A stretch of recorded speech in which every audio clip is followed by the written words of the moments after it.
3分钟教你 DeepSeek 加剪映生成原创视频。首先来到我们的 DeepSeek， 在这里有一个给它发消息的功能选项，我们直接点击它。大家可以看到，我们在这里呢就可以输入我们自己想要的一个提问效果。比方说来，我用语音识别给大家演示一下。我是一名知识科普博主，我想写一篇有关于地球介绍的文章，开头要有吸引力，字数在400字以内，并且要符合平台规范。好，这个时候大家可以看到，我们就把自己的一个需求提出来了，让他写一篇文章，对不对？我们直接点击发送，可以看到咱们的 DeepSeek 就在这里呢，自动的帮你去思考，然后呢就帮你写出来了这样的一个文章。文章生成好了之后我们呢可以长按它，我们可以选择第二个，选择文本，点击之后在这里呢你可以看到，我们可以选择自己需要的一个部分。比方说咱们长按它在这里呢，比如说我们选择前面的2段话。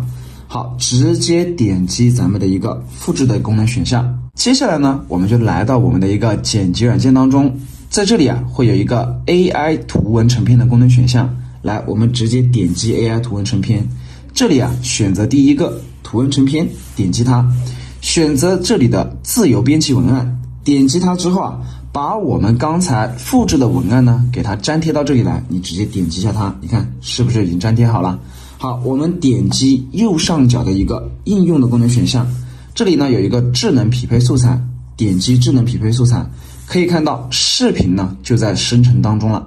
这样的一个 AI 的一个制作方法，效果呢是非常好看的，而且呢也特别简单。好，视频生成好了之后呢，给大家看一下。生成完成之后呢，直接给大家看一下。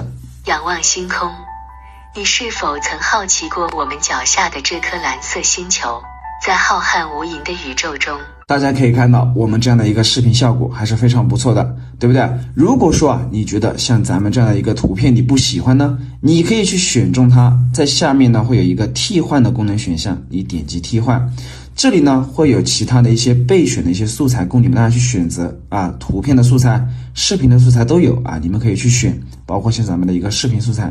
你比方说我们选一个图片素材，选择咱们的第3张，好，它就会自动的去帮你更换好。更换好了之后呢，我们直接点击左上角的这个叉叉键点掉它。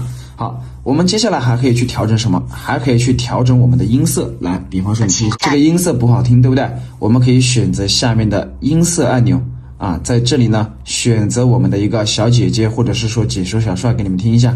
仰望星空，你是否曾好奇过？对，我们直接点击对勾，它就会帮我们自动的去切换好音色。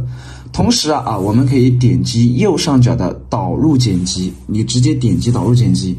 好，这里呢就到了我们的一个剪辑的整体界面了。我们在这里呢可以调整我们的一个文字的大小，可以调整我们文字的一些样式，以及各种各样的一些剪辑手法，你都可以加在这里面来。好了，那我们这样的一个视频制作好了之后呢，直接点击右上角的导出。